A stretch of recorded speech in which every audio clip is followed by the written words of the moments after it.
Kasunod ng pangbangga kahapon ng China Coast Guard sa BRP Dato Pagbuaya ng BIFAR malapit sa Baho de Masinloc, balikpantalan na ang barko sa Orion, Bataan.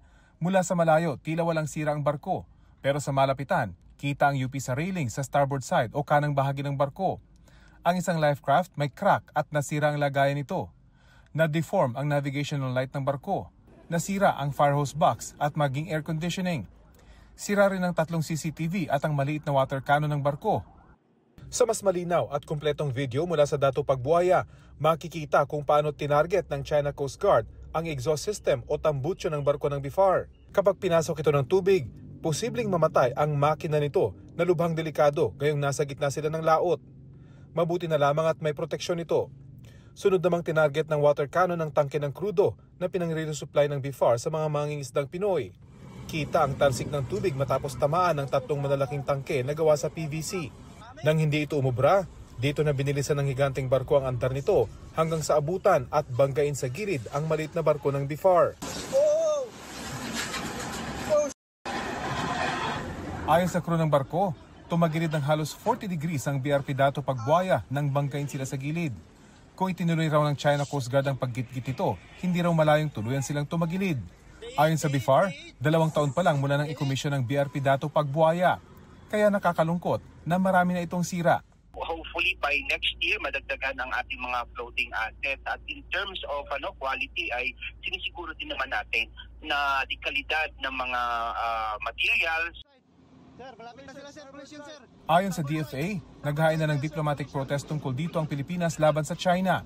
Ipinotesta rin ang pagbabangga ng China sa barko ng BIFAR sa Escoda Shoal. Are we going to summon the Chinese ambassador, Secretary Manalo? I'll be seeing him. Today? Well, I'll be seeing him.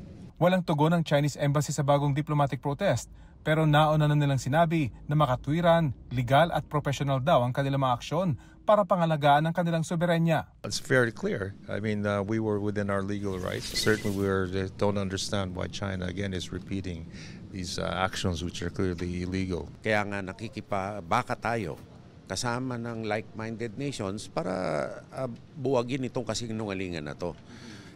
Wala naman talaga silang basihan sa sinasabi nila . Noong binangga ang BRP Dato Pagbuaya, isa sa mga nakabuntot sa mga barko ng Pilipinas, ang Chinese Navy ship na may bow number na 500. Lumapit ito sa layong 300 yards. Unang beses daw na nangyari sa Baho de Masinloc ayon sa PCG. Ayon sa National Task Force for the West Philippine Sea, posibleng i-deploy na rin ng Philippine Navy ang mga warship ng Pilipinas para sumabay sa mga resupply mission ng BIFAR at PCG sa mga mangingisdang Pilipino. China has taken this route of escalating. That's what I want to emphasize. And this is also what Commodore J. Tariela emphasized. Na dehado sila dahil yung nagbablock sa kanila ay planned Navy ship ng PRC. So in reaction to that, the Philippine government reserves the right to also deploy the Philippine Navy in this circumstance. Kasi hindi naman tayo ang nauna dito . Taliwas ito sa posisyon ng National Maritime Council na nauna nang nagsabi na ayaw nilang humantong sa sitwasyon ng militar ng China laban sa militar ng Pilipinas. Very clear ang ating presidente na lahat ng dispute, conflict situations ay gagawin natin sa peaceful means or diplomatic actions sa mechanisms. Kasi pag Navy to Navy, nagkakaroon ng nag-escalate. When we do not know what will happen next if ever there is a misunderstanding, misinformation. Ayaw natin ng gera. Sino ba naman ang may gusto? Ayaw naman nating isipin ng ating mangingisda. Binabala nyo kami. Di ba? And that is not the position of the Philippine government. Tumanggi magbigay ng komento ang Philippine Navy. Pero sa isang statement, sabi ng Philippine Navy, nagmamasid daw ang AFP sa lahat ng nangyayari at tiniyak na naroon din sila sa lugar.